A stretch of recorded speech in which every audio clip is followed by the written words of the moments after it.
by the people, created for the people.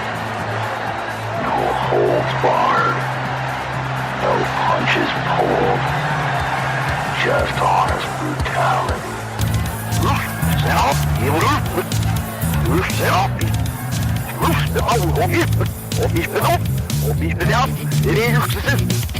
I don't know what the fuck you guys are thinking, but you don't ever talk about my band again. What's this honest brutality shit anyway? Honest brutality.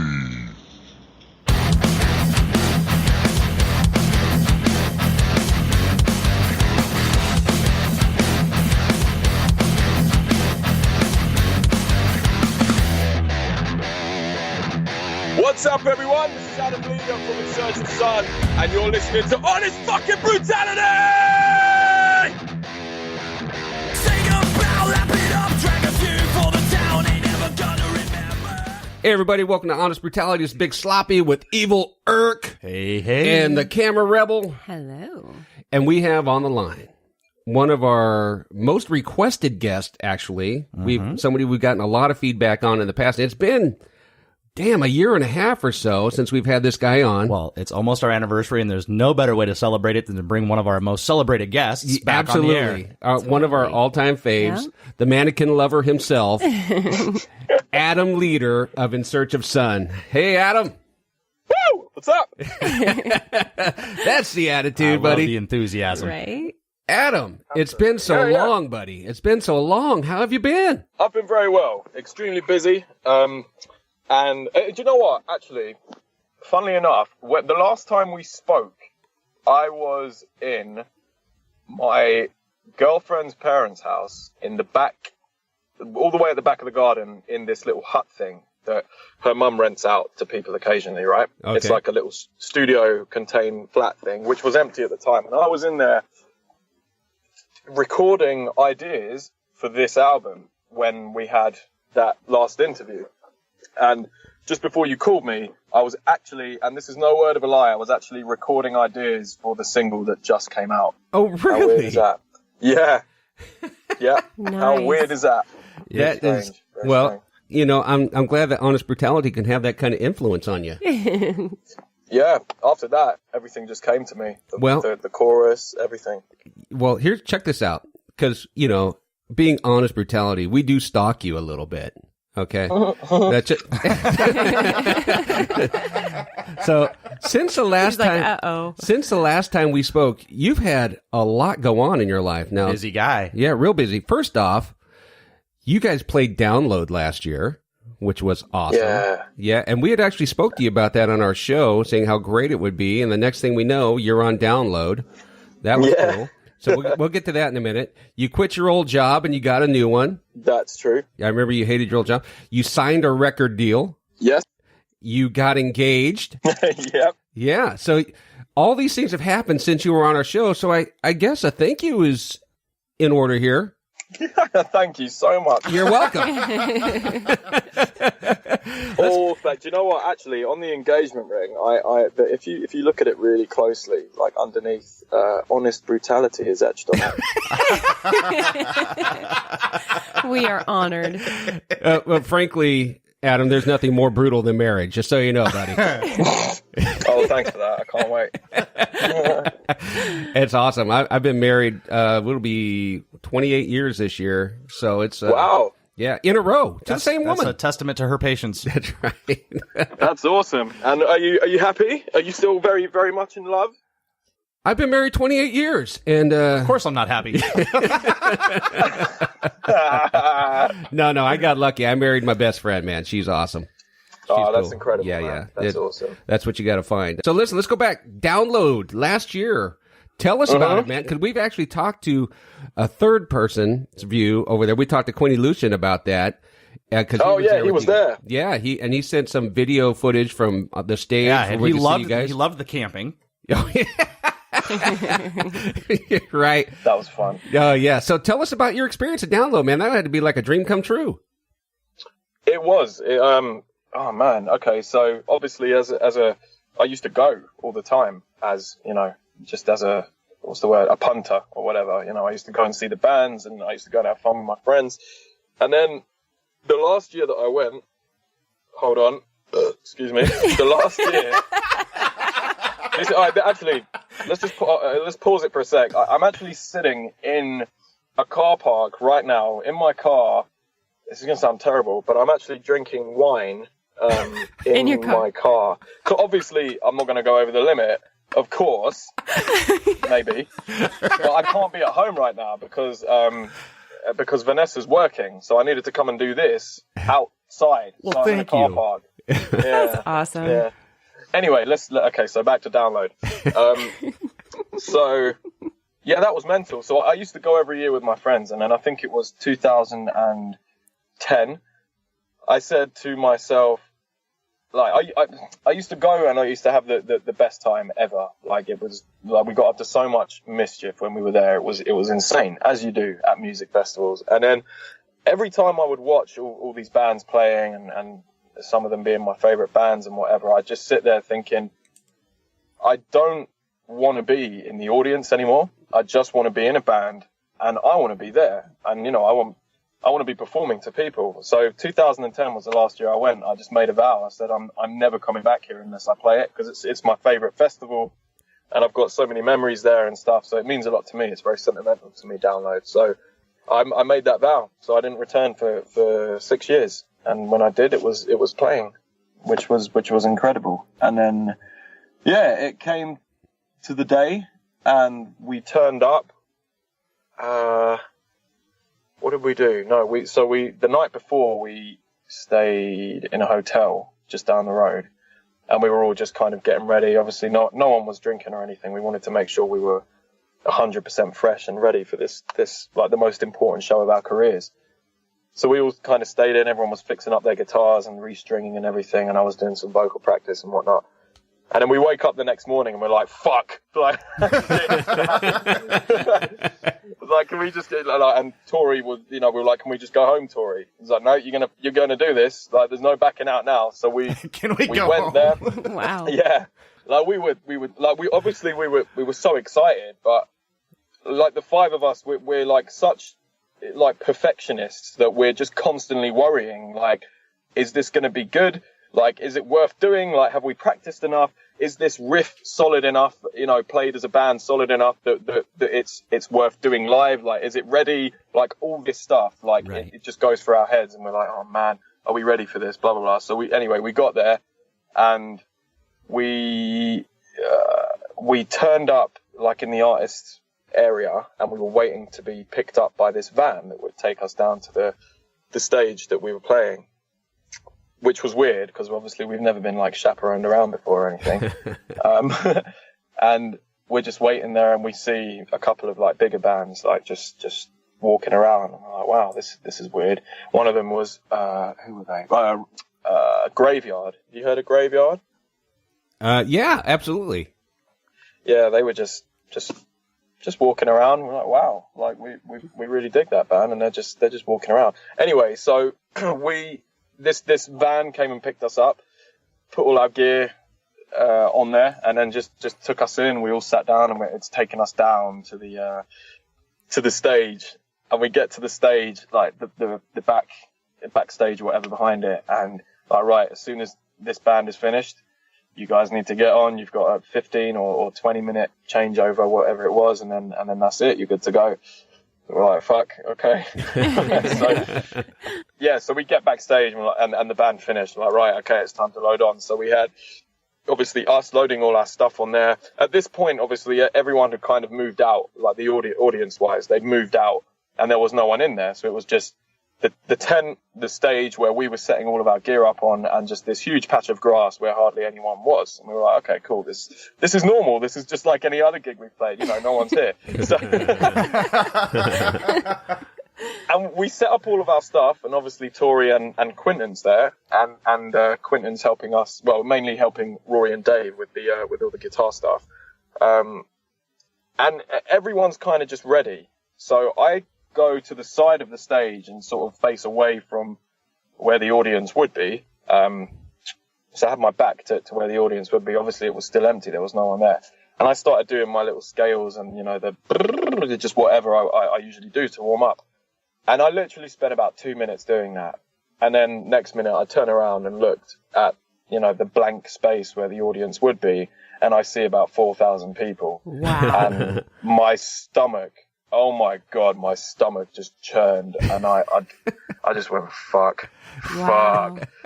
Yeah. Dream realized. Then, I realized that we would actually have to play in front of people. So it was a really strange feeling. Like, I've never felt scared, like terrified and excited at the same time. It was a really odd feeling, but it pumped me so much. Like, I was terrified, but I was so ready to do it. It's exactly what I needed, just to be able to go out there and be a bulldog or whatever, you know, whatever, just go nuts. So yeah, Sean hits his pad and the intro track comes in, and then we finished. I don't know where it went. The whole thing just finished. And we were That's like, amazing. Wow. That's We just so played cool. download. Yeah. Unbelievable. That's such a great experience. And I can only imagine how you felt at that moment, just like utter, just like, it's crazy. It was,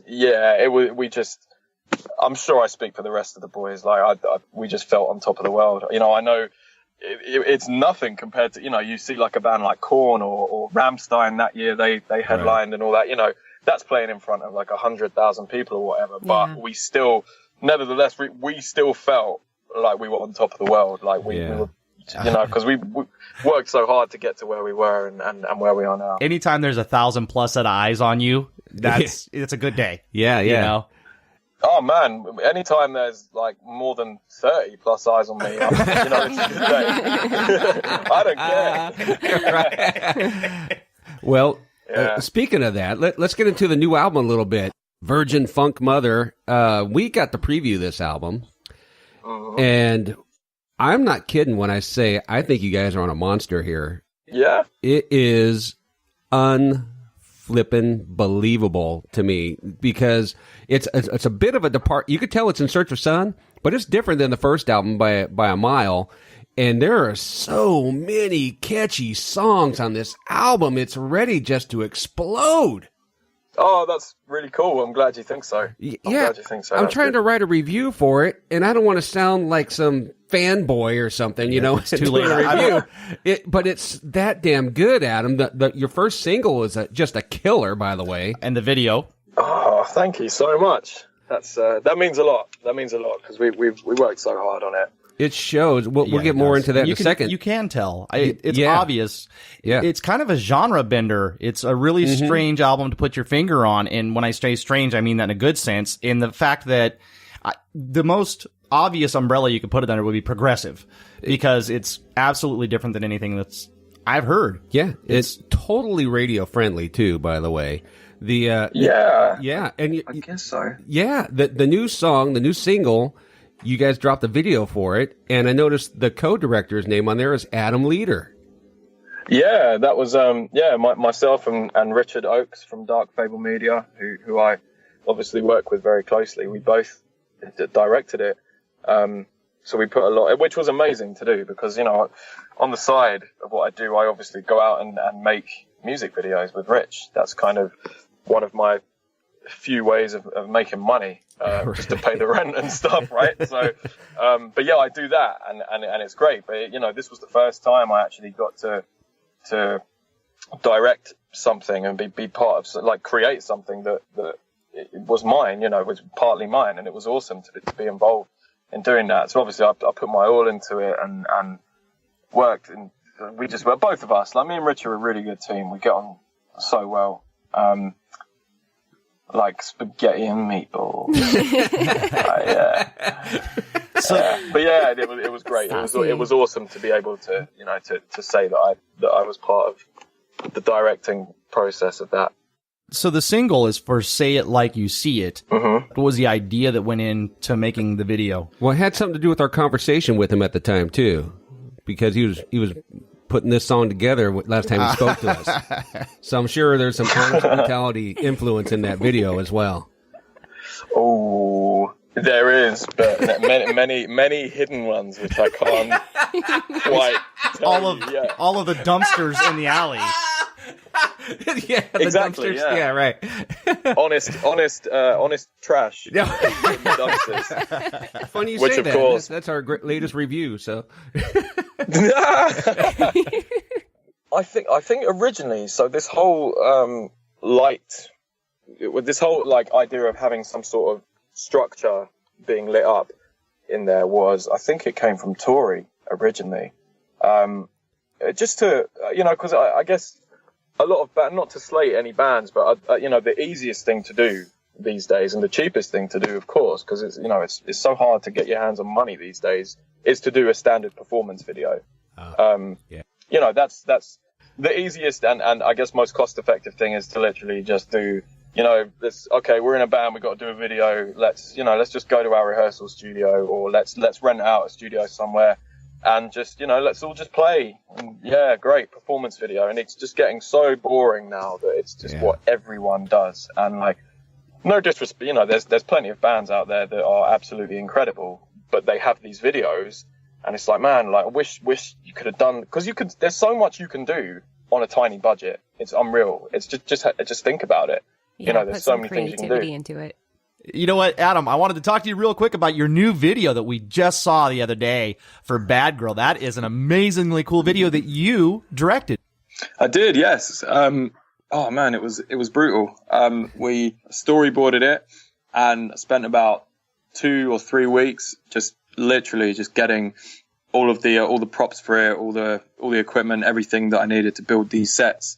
And it was an absolute nightmare trying to do that in between everything else. But anyway, it came to the time. I had everything prepared. And the corridor that you see in the video where all of us are performing in, what I did with that is I bought 8 pieces of 8-foot by 4-foot chipboard from this like timber yard place, and I went to like a local hardware store, and I was looking for the right wallpaper. It had to be the right wallpaper. Like it had to have that kind of really, that warm kind of 70s look, if that makes any sense. And I saw this one there, and it was like, I think it was £18 a roll, and I needed like 8 rolls of it. And I thought, fuck it, man, I'm gonna get it. So, Wow. So I got it, and me and my fiance spent, I think it was the week before the shoot, we spent like the entire day wallpapering 7 out of these 8 chipboards. And and it was all ready. So anyway, this is an interesting story. The Friday, so the shoot was on Saturday and Sunday, and it was Friday, and I was meant to be meeting Claire, the girl that played Reagan, the possessed girl in the movie. Right. And she'd been I'd been emailing her and Facebooking her back and forth that entire week, and she was showing me all these makeup trials that she was doing and different methods and different ingredients for like all these prosthetics and stuff that she was trying out. And everything was great until about Thursday night she messaged me and said, I need to go to bed because I don't feel well. And I thought, okay, she's got a cold or something, she'll be fine. And Friday comes, and I booked her a coach to come down from Bristol, which is about, I don't know, maybe 3 hours, 2.5, 3 hours from where we are. And she messages me and goes, I've just come out the hospital. I was like, Wow. what? Yeah, the day before the shoot, but the day that she was, supposed to come down. And first thing, I was concerned, I said, are you okay? And she was like, I don't know. I just started throwing up everywhere, and I've got this really bad stomach Sounds pain. like The Exorcist. My head was spinning around.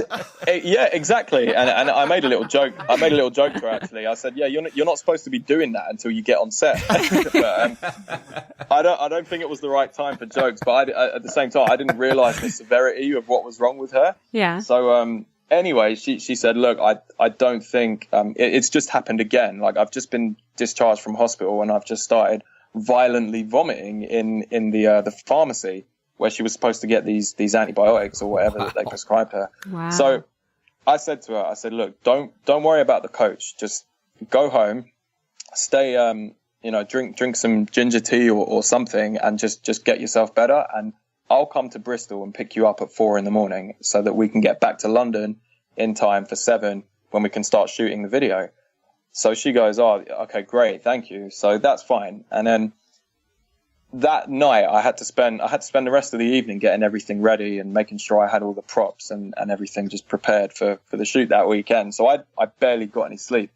And every now and again I'd go on Facebook just to see if she was online, because I wanted her to go to sleep. I wanted her to get a good night's sleep. And, you know, it came to like 9 o'clock, 10 o'clock, and 11 o'clock, midnight, and I just keep checking, and she's still online. I'm thinking, fuck, man, she's going to be screwed tomorrow. She's going to be exhausted. So anyway, I went to bed. I got about 2 hours sleep. I got about an hour's sleep. I woke up just after 1 o'clock in the morning and left for Bristol. Text her and said, I'm on my way. So I get to Bristol at 4 a.m. and she comes out and she literally looks possessed. Like, she looked so bad. Wow. And I felt really shit about it. I said, look, are you sure you want to do this? Like, we can postpone it if you want, you know, that we'll find a way around it. And she goes, no, I'm fine. Trust me. Like, I've just thrown up again and I feel better. So I'm like, okay, fine. So she jumps in the van and we spend about 3 hours making our way, you know, that we took about 3 hours to get back to my place, where we had to pick up my fiance because she was obviously in the video as well. So we get back to mine, pick Vanessa up, and Claire starts going a bit silent and she's starting to not feel good again. And we're like, are you okay? Do you need anything? She's like, no, just let's make our way to the shoot, you know, to the house and I'll be fine. So, okay, cut a long story short, we got to the house, and the minute we got there, she starts screaming out in pain. And it's just so weird because it was literally like the film. So she starts screaming out in pain and she's throwing up again. And we just put her in bed. And while she was in bed, I started setting up some stuff with roll cameras, with Rich.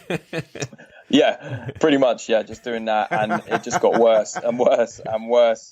And then in the end, we had to call an ambulance because it got. My God. Yeah, it got so bad, man. It was so bad. I think so we called the ambulance. You might have invoked the Exorcist curse by by playing with the film. I think so. So we called the ambulance, and the ambulance came and took her in, and they dosed her up to her eyeballs in morphine, and she was still in pain. So it was really bad. Anyway, They took her away, and Vanessa went with her to the hospital, and I'm just sitting there like, one, I feel terrible for dragging her all the way down from Bristol, and two, I'm like, shit, I've just spent all of this budget on the video, and the video is not going to get done. Yeah. Like, I'm in deep shit. So, so I started rewriting the narrative and the script and whatever, and rewriting different characters in and whatnot. And I'm just stressing. I am completely stressing. And at the same time, I needed to find another makeup artist because Claire did all of her own makeup for everything as well, and my makeup. So she was amazing, but I had to find all these people. So I called this guy, and he's like, yeah, I'll do it, but I can only do it from 6 p.m. until about 11 p.m. And there was no way we would have got everything done as well as we would have done it if we had used him, because he would have had to have left halfway through. So, but I had no choice at the time. So I said, cool, man, just make your way down. Then I went to pick Vanessa up from the hospital, because she was still with Claire. I picked her up, and on our way back to the house, where we were shooting, I was explaining to Van, I call her Van. I was explaining to Van, you know, what we were going to do and how I'd rewritten the story. While I was doing that, Claire rings me and she's like, yep, all good. I'm ready to start shooting. Wow. And I was like, what? Like, I was so, I'll let you in on a secret. I was so stressed. I was literally crying because like everything had fallen apart. I was so upset. Fell back into place. Thing. Yeah. And it literally fell back into place. Like, and I was like, right, I'm turning around and I'm coming to get you from the hospital. So I got her. They'd done whatever they needed to do. They'd given her some medication and told her that she'd be absolutely fine now, as long as she pretty much just, if she was going to eat anything, she had to eat ice lollies. That was it. So I picked her up, and then we on the way back to the house where we were shooting the video, I got her some, I think fruit pastel ice lollies from the supermarket, and some ginger tea for her and stuff. And we got back. Anyway, we started shooting, and yeah, and then I guess that's when the hard work began. Well, hard work. I got to tell you, when we saw the video, we've heard the song. I would love the song. It is not what I thought the video was going to be, but it's badass. Hey, you're acting in some of the videos too. You were in the Airborne rivalry video. Yeah, getting your ass kicked, by the way. Hey, man, I won in the end. Yeah, because you had cheated and broke out a rock.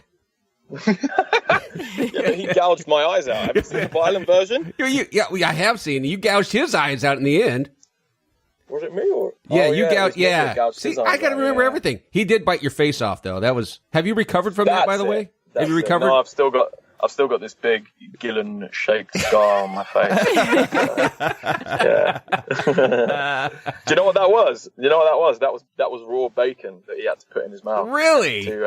Yeah. He did not like that. I love bacon, but raw, pass. Yeah, absolutely. Oh, I guess we can say it. Adam Leader tastes like bacon. Correct. Yeah. That's funny. You enjoy doing the acting part, bud? I love acting. I absolutely love acting. It's something I've always wanted to do as well as music. So as soon as Richard again from Dark Fable Media, he directed the video and shot the video. He was like, "Dude, do you want to play a part in this? We want to do this whole fight." Well, actually, me and Rich were both kind of storyboarded the video together for it anyway. And he was like, "Dude, do you want to play one of the fighters? You know, I want to make it really like Fight Club-esque and all this stuff." And he was like, "You've got this look that I think would work." And I was like, "Yeah, put me in, do it. I don't care if I win or if I lose, just put me in." He's typecasting you. Yeah. So yeah, I did it. It was great. It was really fun. He had you take your shirt off and everything. Yeah, I wish I didn't have to do that. I was a little bit fat then, and I didn't like that. But, yeah. Come to America, you'll be the skinny guy. Yeah, right?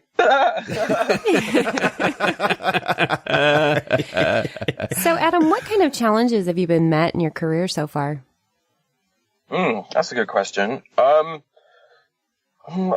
guess the biggest challenge, which has been there since the beginning and is still there now, is, how can I word it? I guess that, the financial aspect of it and being able to balance, balance, life, with that being, paying the rent and the bills and getting food and maintaining a job to be able to pay all those things, as well as being invested into the band full time, because, it's not the sole money maker yet, and it won't be for a while. And I hope it will be at some point. I hope it does well, but right now it's not, and it obviously hasn't been for a long time. We're still working very, very hard to try and get to a point where we can not have to have these horrible, horrible jobs that we do, and just be able, just be able to make a living from In Search of Some, which is that is the dream. Right. The dream is not being a multi-millionaire. That's like, we don't give a shit. Like, the dream is just being able to do this full time,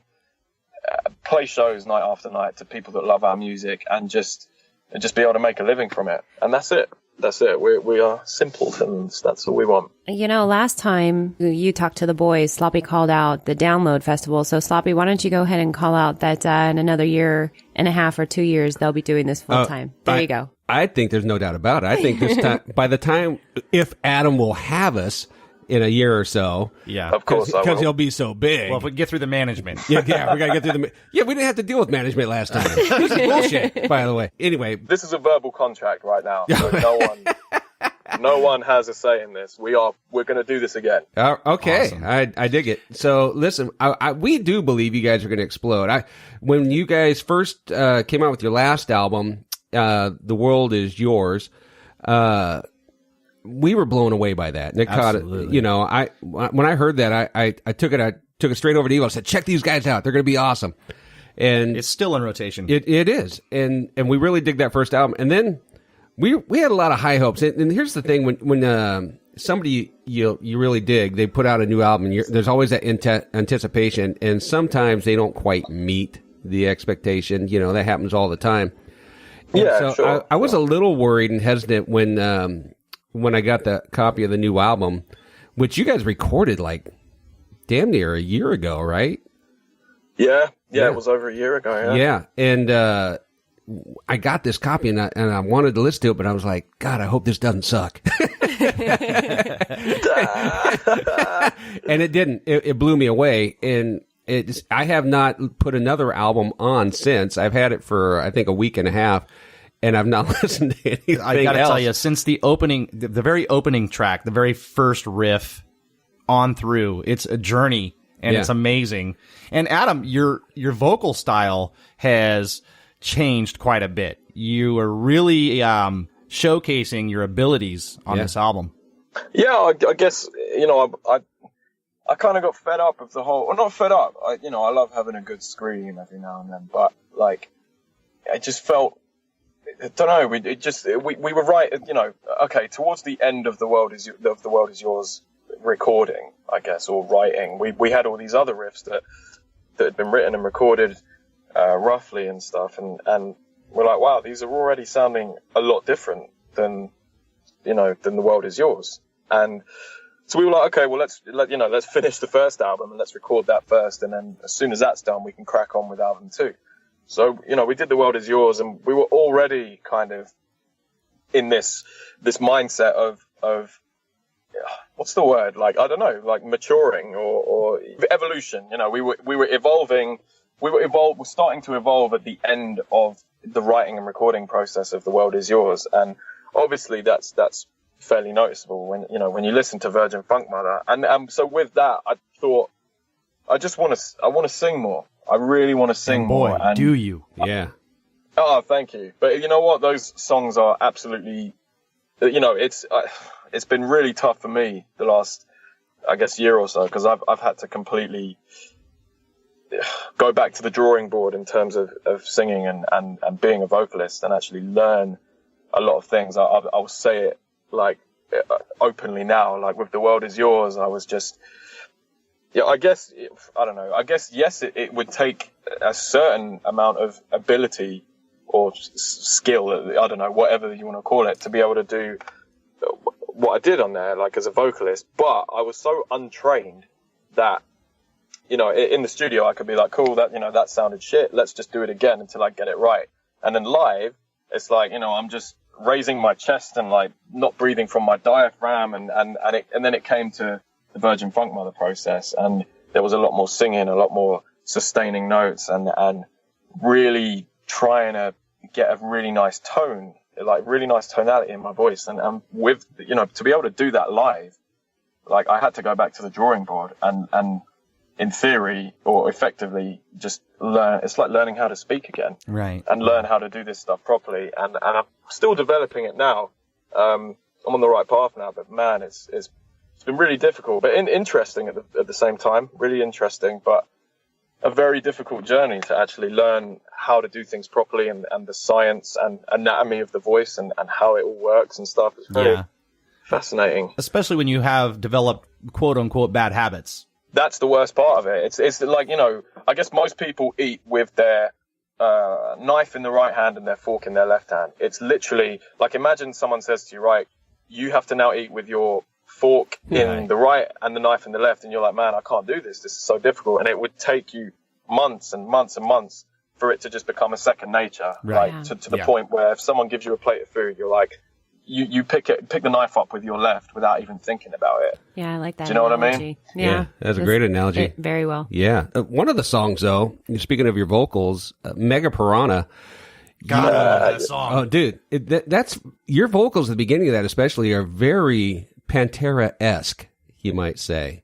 Oh, thank you. They're like my favorite band in the whole world. Oh, so. You don't say. We knew that. Yeah. And on that note, we know that Quinny and you got to go see Hell Yeah and meet Vinnie Paul. Holy shit, man. I'm about to cry just thinking about it. That was the best day ever. That was. You know what's cool, though? Man. You know what's cool? What? Check this out. You didn't know this, probably, but we had somebody there secretly when you met him, and we got some footage. Hold on, check this out. We got some recorded audio here. Here's some recorded from when you met him. This is you and Quinny meeting Vinnie Paul. What? Yeah, check it out. Check this out.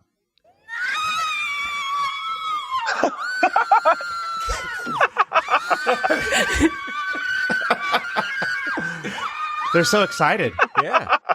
Yeah, that's me. You know what? You want to know something funny? The moment, like, after we met him, Like after we met him, we were like, right, okay, we got a couple of pictures and stuff, and then me and Quinny got off the bus, off their tour bus, and we started walking, and he was like, wait, just wait, and I'm like, that's okay, dude, we got to hurry up because I can't hold it any longer, and he's like, just wait, and we got around the corner, and we literally both started going, and then the funniest thing was, right? The funniest thing was that we both just started running, and we hit like, why? Like, we just started running for no reason and screaming at the same time. And we were both like, dude, why the fuck are we running? We're just running, like, in one direction. Like, why? Let's just... Oh, it was so funny. But it was... You guys are so awesome. That's amazing. I'll send you a picture. There is a picture of me. Just remind me if I forget, but there's a picture of me that Quinny took. We were on the train back home, and I was so, like he's the reason. Him and the rest of Pantera are the reason that I play music. Like that. It's because of them. So afterwards, I was sitting on the train, and he took a picture of me. And I didn't notice, and my head was like in my hands, and my eyes were wide open. I was so like shocked at what just happened. Like, it's pretty amazing. It's nuts, man. Yeah. It's a cool moment, man. And it's funny you're telling that story. Quinny told it almost verbatim what you just told us. Yeah. Oh yeah. We had him on the show recently again. And by the way, because of you, you're like the ambassador for the London music scene, dude. We've been turned on to so many bands because of you directly. Even bands that Adam hasn't necessarily turned us on to.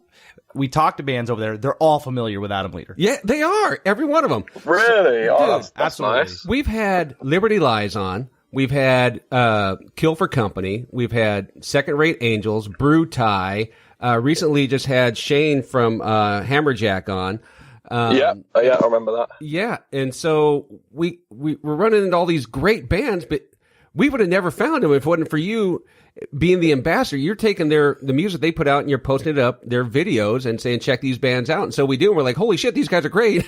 We got to get them on the show. And so it's my pleasure, man. Oh, it's dude. My pleasure. You got, and they all love you over there too. Every one of them knows you, and they all think you're great. Well, they're great too. We get on well, and it's just nice to be close with other people outside of your usual circle of friends. It's just nice to know other people that do the same thing that you do and trying to aspire to what you're also trying to aspire to. And there's always that common ground that you share, and it's just nice to be able to help one another out. So that's what I believe in. Get together. And that's yeah. Eat raw bacon and yeah, exactly. Raw bacon and hamburgers. Drink wine in your car. We know you're a big hamburger fan too. So I do. I love hamburgers. That's why I'm so fat in the airborne video. Oh, stop it now. Yeah, you're a lean, mean rockin' machine. I want to get back just for a second to Mega Piranha. There's a lot of great songs in the album. That one stands out for me personally. When I heard it, I was like, whoa, what's going on here? And lyrically, I don't want to give away too much, but you know where I'm headed, don't you? I know exactly where you're headed. Okay. Who have you been talking to, man? No one. I'm just curious. Go ahead and spill it. I have to be really careful with this. Okay. Really careful. Don't be a pussy. Man up and speak. Oh shit! Fuck. Okay. I'm gonna tread carefully because it's not the time, and you guys will understand. I got it. You guys will understand. It's about. It's okay. It takes inspiration from a certain individual that this band has, I guess, spent 7 years or between 6 and 7 years playing shows and stuff, going all around the UK, and obviously sharing bills with a certain individual in another band. This is treading very, very lightly. I have to think about it. Okay, take your time, man. We're here for you. So, okay, I'll stop that there. I guess that's the personal part of it, and maybe with the latter part of it, which I'm about to say, you can kind of put two and two together. One day I will come out with this and be totally honest, but for now I've got to be very careful. It's the song is basically about thinking that the world owes you a favor. Like. Just there's a lot of people out there that are in bands, right? And trying really hard and stuff, but they think the world owes them a favor. And like, there's entitlement. Yeah, it's just, oh, fuck, I really want to tell you. I really want to. Okay, I'm going to, you know what? Let's start.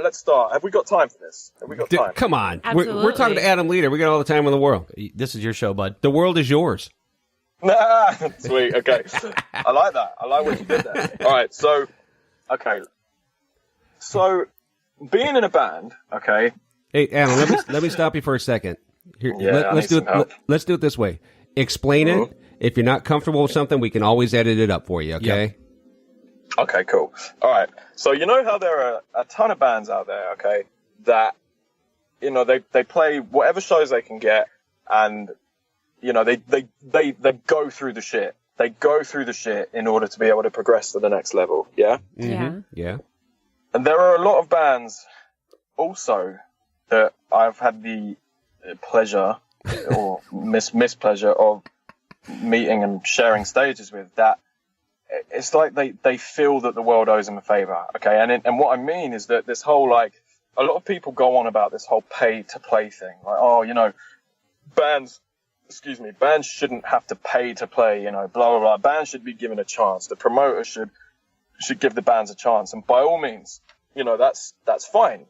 But thinking about it, this is kind of my take on it.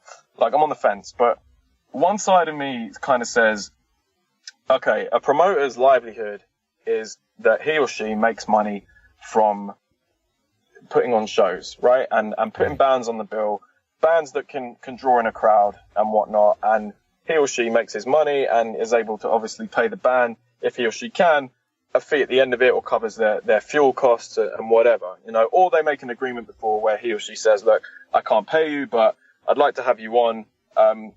You know, if you want to be on, you know, I would need you to sell, I don't know, 20 tickets, let's say. Right. Right. Because I need to know that if you want a chance to be on the bill, I need to know that by giving you that chance that, you know, I can make my money back as a promoter because this is my livelihood, and so on and so forth, right? You understand what I'm saying? I do. Yeah. Yep. Yes, sir. It's common play, actually. Yeah. And I'd like, there's so many, and, you know, we've done it before. We did it in the past. You know, there was one, like, if you put in the work, you will sell the tickets. Like, it's simple. Like, there was one time where a promoter put us on. We played this venue a few times, but there was one time in particular. It's called the Barfly. It's not actually there anymore. It's got a different name, but the Barfly in Camden, in central London. And the promoter put us on and gave us, I think, to start with, 50 tickets to sell. And obviously, being a London band, that's not really, you know, it's kind of expected. You know, it's expected to play, to sell, you know, at least, I don't know, I guess at least 30 tickets, let's say. You should be able to. Yeah. Yeah, you know, so especially for a venue like that, you know, it's quite a popular venue, and you know, fairly big bands play there. So we were like, wow, okay, cool. Yes, we want to play. We'll do this for you if you put us on the bill, because we want that chance to, you know, it looks good on the resume or whatever. Yeah. Right. So, but I remember that weekend, the rest of the boys went to Sonosphere Festival, and it was just me. I didn't have enough money to go. So, like, I stayed at home. And I thought, you know what? I'm going to go out and I'm going to sell 50 fucking tickets. I'm going to go and sell these tickets. So I went out. First thing I did was I messaged everyone I knew on Facebook. Every single person that I knew is either a fan of the band, or could be a potential fan, or has, you know, is just a friend that would just come just to support us, you know. And, like, I sold a bunch of tickets out of that. And I said, look, blah, blah, blah, we're playing this show on this date. I will personally drive to you and deliver it to you myself. Like, all you got to do is pay the money for the ticket. And then so I did that. I sold a few. I went to our local pub and on the Friday, and I went up to every single person I knew in there. And then after that, I went up to strangers and like, oh, I'm in this band. Oh, I know this person. Oh, you know them. Yeah, cool. So I'm playing this gig. By the way, do you want to buy a ticket? And I sold a bunch of tickets. Like, by the end of the weekend, I'd sold like 40 odd tickets, right? Wow. And then when the boys got back, like, I think we smashed it, man. After the boys were back, we ended up selling like 100 of these tickets. So, like, the point being is that, and obviously we're not really popular, and back then we weren't popular. But, like, the point is that if you really put the time and the effort in, this whole pay to play thing, like, because, you know, you buy the tickets first and you sell them and make your money back, and then you keep, if the promoter, you know, says, okay, you keep a bit for yourselves or whatever the contract is. The point is that we worked our asses off, the 5 of us, and we sold the tickets. And then there are these bands that are like, no, man, you shouldn't have to pay to play. You know, what's different? What is different about, let's say, I don't know, Richard Branson? Didn't he start off like on some market stall in London, something like that? Wasn't that his story? I think so. Yeah, right. Something like that. But let's say that that is the story. He had a product, right, and he wanted to push his product. So he got. Am I ranting on? Go ahead. No. That's This very is interesting. Yeah. Okay, cool. Shut up.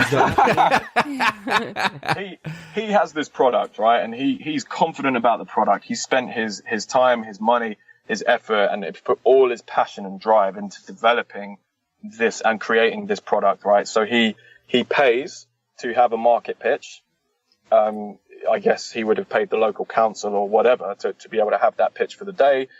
And then he would, I don't know, I guess anyone selling whatever that wants to push it on like a marketplace would have to go to different market stores on different days and pay the council or whoever owns the market a pitch fee to be able to set up their pitch, right? That is their stage. You know, that would be your stage. That is your stage, and it's up to you to promote and raise awareness about the fact that you're selling this product. So then the people come and they see you. And then, you know, your actual pitch is your performance. You know, this is my product. You know, this is amazing, and this is why it's amazing. And then people are like, wow, cool. Yeah, I want to buy that. I'm going to buy one. I'm going to come back and see you next week as well. So like, what difference does it make with a band? It's like you put your time, your effort, your passion, everything into creating your product being the music and stuff. And then, you know, you go, your market pitch is the stage. So if a promoter says to you, yes, I will give you a pitch, you know, I'll let you perform on my stage and I'll put you on the bill, but I want you to go out and sell 50 tickets or however many tickets. I guess you're paying them so that they know that they're going to make their money because it's their livelihood, but you're also confident, or make sure you're confident, that you can sell those tickets and make your money back. That you have a product. And if you do that, yeah, exactly. But the idea is, whether you sell the tickets or not, is that you've got this product, and you know, nothing comes for free. You know, you've got this product, and you've got to work your ass off and pay whatever you've got to pay to get to these places. If someone gives you the pitch, and from the minute you get on that stage and you play or sing that first note to the minute you hit that last note, that is your pitch. And then after that, it's like, okay, you've made some fans, people love you, blah, blah, blah, if they do. And then the promoter's going to invite you back next time, and so on and so forth. And you make a name for yourself. And then eventually you get a demand, and people won't, you get to a point where people are like, well, you know, you don't have to pay. Like, we know that you've worked your ass off to get some sort of demand for you in this area of the country. So we just want to put you on the bill, and, you know, we'll cover the fuel costs and stuff, and we'll pay you for your trouble. Right. Yeah.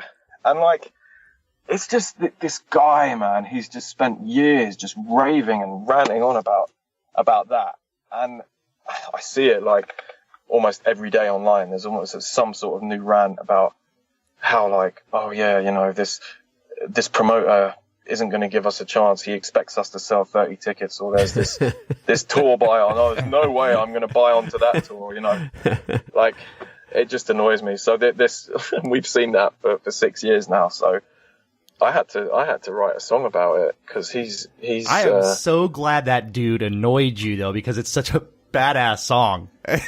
It's so great. I mean, I love hearing the inception and the idea, and I totally get what you're saying, because in essence, what we do here is no different than the story you told about the guy pitching and, you know, going out and selling his product. It's what we do. We pay to play, essentially. Yeah. We pay for the equipment, and we pay for everything. And sometimes there's a small comeuppance where we break sort of even, but for the most part, we're still working our ass off to sell our product. So I totally get it. Exactly, man. Like, it's just, eventually, if you just persevere through that and work your ass off, like, it's inevitable. Like, if you put everything into it, you know, like, you'll get your karma, you know, in a good way. You know, if things will work out, you just got to continue to do it and invest your time and your money and whatever into doing that, whatever it is, whether it's being in a band or a radio station or a promoter or a lawyer, you know, anything. You've got to invest your time and money into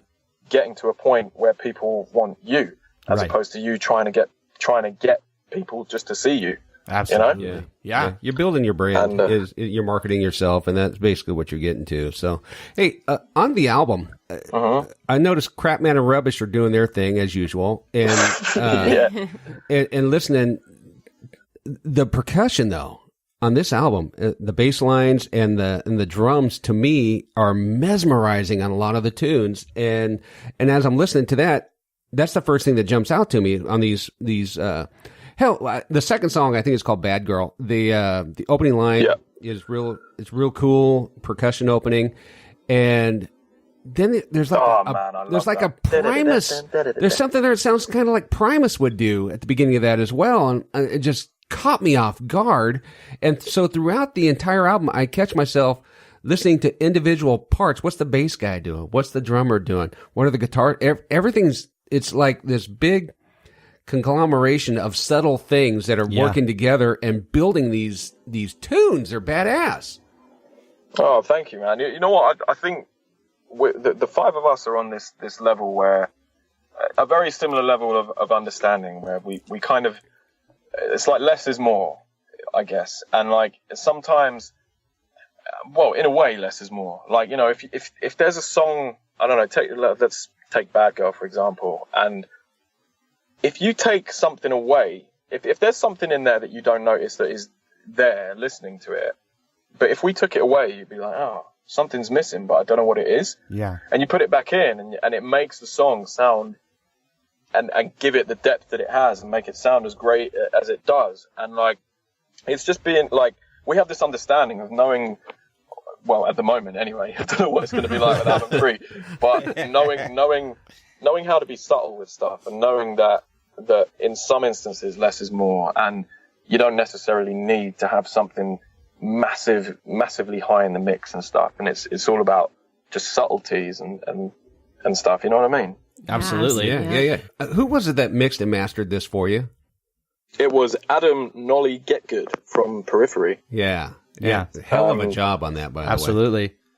Yeah, production wise though, it was it was actually Rory, Crap Man, or you know what? I don't even know who's Crap Man and who's Rubbish anymore. But like, it was Rory co-produced the album. He did a lot of tracking, tracked most of the guitars and the bass and stuff, and then we tracked the vocals at Phil Kinman's studio, MTR Studios, which is where we did The World Is Yours. Phil actually, as well as tracking the drums and the vocals with him, he actually mastered it too. So it wasn't Adam or Nolly. It wasn't Nolly that mastered it. He mixed it, and then Phil Kinman mastered the album. He did a fantastic job, man. Good. Yeah, couldn't be happier. The production value, and you guys laid it out really well too. Your track order is very interesting. It works. It's almost like it's conceptual. Oh, good, because we were man, we had so many arguments and debates on like, what should be first, what should be second, what should be ninth, why should it be ninth, why should this be seventh, why is it next to that? Fuck, man, it was yeah. It's a struggle. It's the little things that you're fighting over. Yeah. It's not how you're building the songs. It's the order we're going to put them on the album. Well, exactly. They've seen you fight. So I was thinking, get your way. Gouge your eyes out. Yeah. Another one of my favorites on this album is In the Garden. Oh, good. I'm so glad you said that. I love that song. That's really, what do you love about it? I think that for me, it feels like personally, it feels kind of like you're talking to me. The message that's in the song, I kind of related to right away. And I like how straight ahead that song is. That's like one of your more straight ahead rock songs on the album. And like you were saying, less is more. It doesn't feel overplayed or overdone. It feels like it's straight ahead. It has everything it's supposed to have, all in order. And again, the message. That's really cool, man. That's I really love that you said that, because it's a very all the songs are extremely deep. Like most of the album lyrically is actually about one thing, and it's it's based on. I won't say too much now. I guess I'll go into it more once it's out and people have heard it. But it's about someone extremely close to me. A lot of the songs, and about their struggles, and it's about me trying to. It's basically I'm trying to call out to them and let them know that they're not alone. And I won't say who it is yet. I will come clean at some point and explain everything. It's really interesting. It goes massively deep. But anyway, In the Garden is one of those songs. That's why it was important to me is we've gone through some things in our lives recently, and there's some special people to me, and that's kind of how it felt, like exactly like that. Like that's what I'm trying to tell them. I wish I could. I wish I had those words, and maybe that song, you know, is a way for me to go, here's a vessel. Absolutely. That's exactly what it is. It's just a way of being able to tell someone you are not alone without actually approaching them and say, you know, with the risk of them feeling attacked, which is what happens to a lot of people. If you have struggles and you're going through something, I guess the last thing you want is for someone to be like, yeah, I know you. I've sussed you out. I know what's wrong. And you're going to feel attacked and you're going to be like, no, fuck off. Leave me alone. Yeah. Or whatever. And so being able to kind of listen to something or relate to something right. that's saying like, I know you. And I'm talking about this particular person now that this is aimed at. But anyone can, when I explain what it's about, if that makes sense, like it can be like anyone could listen to that and relate to it. Right. It's a very broad subject and a subject that's not talked about enough. What's your favorite track on the album? In the Garden. It is. That's awesome. Yeah. I love it when I do that. Right? Nice call out. So before we started recording the conversation, you had mentioned a dream that you had. So you want to go into that with us a little bit? Yeah, absolutely. Okay, so I was watching The Conjuring 2 earlier. Oh boy.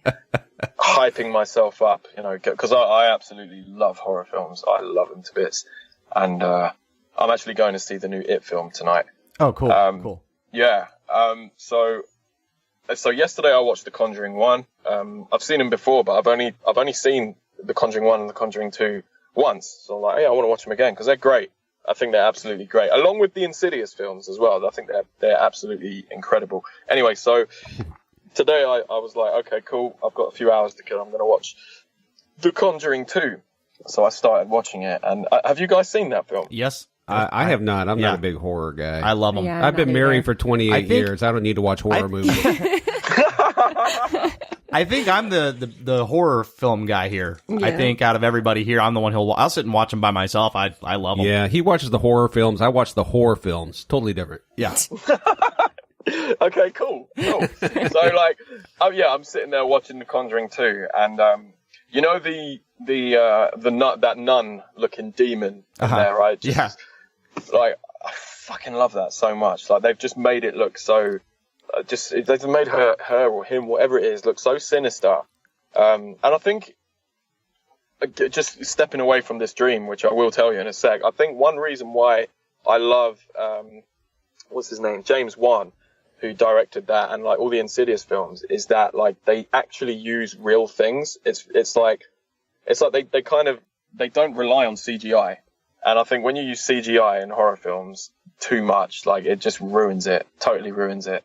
And I think like that element of realness that he puts in his films, like actual real people and actual makeup and making things happen like mechanically and whatever, I think it's awesome. That's why I love The Exorcist. That's my favorite film of all time. It's a lot more visceral. And it's just so real. You know, like they didn't have CGI back then or whatever. So like they had to refrigerate the set, and like they had to make the bed move itself. They made like 3 different beds that did 3 different things, and then, you know, they made the mechanical system for her to throw up and stuff, and it just makes it so much more real. It's amazing. Anyway, blah blah blah. Let's continue. So I was watching it, and I just watched the scene where the daughter kind of points and she's like, "Mum, look," and then she looks down the corridor and this nun, this really sinister looking nun, is just standing there looking, and that always freaks me out. You know, it's really hard to scare me with horror films, but that freaks me out. I think it's done incredibly well. And after that, I kind of started dozing off, and I fell asleep on the couch. And then, then I woke up, right? At least I thought I woke up. Uh-oh. And I'm still, I wake up, the screen where I was watching the film was just blank. And I thought, okay, it's turned off, or because I watch everything from my computer because I'm too poor to afford a TV. So like, I think the screens, I thought, the screensaver has gone on or it's gone to sleep or whatever. So I thought, yeah, whatever. And I kind of turned my head, and sitting next to me was the nun. Oh my God. That's awesome. And I freaked out. Like, I didn't do anything. I didn't scream or nothing. I just kind of turned my head, and the nun is just sitting there, but she's looking just straight forward. She's not looking at me. And in my head, I kind of went, yeah, I need to wake up now. I need to wake up. So I kind of I turned my head and I rolled my eyes into the back of my head. That's like my safety thing when I'm having a nightmare. If I roll my eyes into the back of my head, then I wake up. Oh, wow. Interesting. So I did that. I woke up. I was like, wow, that was nuts. And then I finished watching the film. Are you guys getting ready to tour at all? Yes, absolutely. There are a few tours to be confirmed that we've been put forward for. Nothing's massively set in stone yet or anything, but there are a good few tours that we're just waiting to hear about. But I can assure you and anyone else listening that we will be out on the road soon. And it's looking like there's a good chance that very soon we're going to be actually getting out of this country and being able to go around Europe as well. And hopefully the States at some point as well. That would be amazing. That was my next question, because you guys are a signed act now, and I'm wondering if the record company is going to try to help you guys get some footing in the Americas going forward. I think that's the plan. I know that the Americans from the label, I know that they're excited about it as well, and they're awesome people, and I know that they want to help out too. So I hopefully we can get out to the States and start touring sooner rather than later. That'd be great. I guess it all depends on how the album does, how well the album does. That does make a lot of sense. I think if you guys get the right push here in the stateside and get some airplay, I think it's going to just take off. It's going to be interesting to see the demographic that this album touches, because I think you could sell it to the pop crossover rock crowd as well as, the music for musicians type thing. I think it's got this really broad stroke. I think it's going to be interesting to see who it touches and how it sells. I really do. Yeah, definitely. I'm really intrigued to see what it does, because I can't, like you mentioned earlier, that it's really hard to kind of pigeonhole it into a particular genre, and I can't either. I don't really know. If someone asks me, I'm like, it's hard rock. It's heavy in places. It's just fucking rock. I don't know. Yeah. I don't know how to. It's a rock album. Yeah. We're really proud of it, and we're really we spent a long time just writing it and recording everything, and oh my god, the amount of versions of every song that we did was I can imagine. Right. Yeah, insane. You guys recorded this like a year ago, so have you guys already started writing towards the next album yet? Yeah, we've actually just, there's been a load of riffs we've got this like database thing that we're all members of, and it gives you like a storage, like cloud storage or whatever, and we just record any kind of ideas that we have and put them up there, and then we link everyone on the band thread, and everyone listens, and then they'll take it and they'll try and do something else with it, or change the riff a bit, or add some, or Sean will take it and he'll add drums to it. We've started doing that. We've got, it's strange because the Virgin Funk Mother's been done for so long. I don't know, we're about, I'd say halfway musically through writing, or through having these song structures written for album 3, which is nuts, because I haven't even started doing any vocal lines or vocal ideas yet. Until last night. Last night I went out and I just opened the Mac and just started recording some random ideas in there. But like, there's so many ideas there, and there's a good 5 song structures that are there. They just need vocals and some more tweaking, but they're there and they sound great, and that sounds already very different. Every time you're about to go on with us, you start laying down vocal ideas. Yeah, it's strange. We have that influence, man. We have you do. It makes me feel proud. More. It makes me proud. I should talk to you more and encourage me to work harder. I've been trying to get you on for a fucking year, bro. I know. We're looking forward to the single called Honest Brutality. That's gonna be a rad song. Right? That's gonna be an awesome song. That might be your greatest hit ever. I think it will be. Or it's going to be, what was that other song you were going to write? Fuck you, Big Sloppy. That was going to be a big hit. That's gonna be a good one too. That's going to be a big hit. I think that's gonna be my favorite. I think that's gonna take over in the States. Yeah, I think it kind of already has.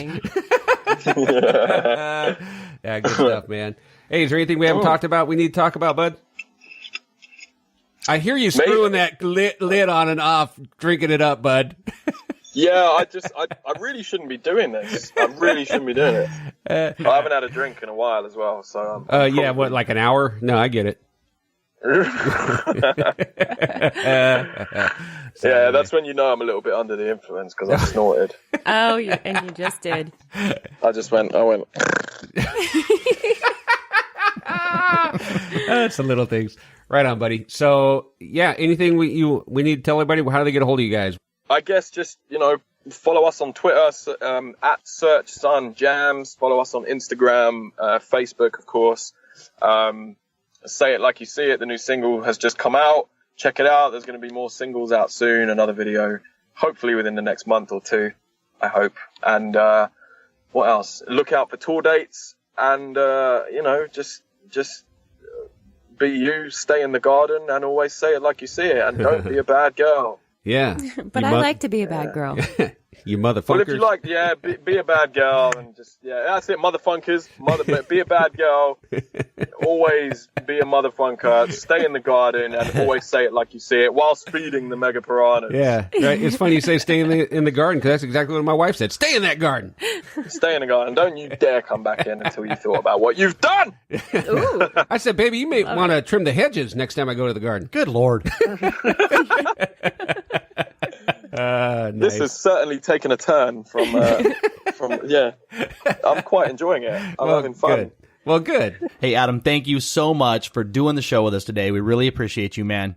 You're very, very welcome, and I can't wait to come back. Everybody here at Honest Brutality loves Adam, and we hope you do too. Go over and check out In Search of Sun. Thanks again, Adam. Ladies and gentlemen, be good people. Take care of one another, and most importantly, stay metal!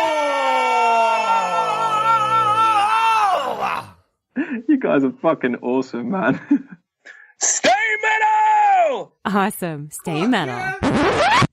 What's up, everyone? This is Justin Bieber, and you're listening to In Search of Sun, Honest Brutality on the fucking radio. No, all right, let's do it again. Let's do it again, yeah? That's beautiful. Hey, everyone, this is Katy Perry. You're listening to In Search of Sun. Say it like you see it. No, I need to do it. I need to be serious. I'm so going to use outtakes later. Dude, these are great. Let's do it again. All right. Okay.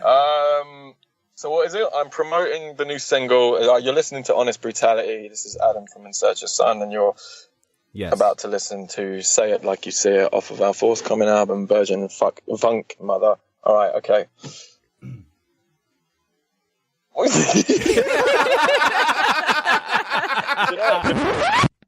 How you doing, everyone? This is Matthew Perry, and you're listening to In Search of Sun. Say it like you see it. I just don't want to be serious. I just want to say stupid shit. Matthew Perry! He hasn't been relevant for like 10 years. Holy shit. I know. I don't know why he came It's to my head. awesome. Right. Matthew Perry! He's fucking great. Matthew Perry. Hey, what's up, everyone? This is David Hasselhoff, and you're listening to In Search of Sun. Dude, You just made Sloppy spit out his water. I was mid-sip. It damn near came out my nose. Holy shit. Hey, this is Donald Trump, and you're listening to In Search of Sun. Say it like you see it. Currently just talking to Adam Leader now from In Search of Sun. How you doing, Adam? Yeah, I'm good, man. How you doing, Donald? Yeah, I'm good, man. All right, Donald Trump, In Search of Sun. Here we go. Say it like you see it. Woo! Love it. That one's going on. That's perfect. We're using that That's shit. the one. That was good.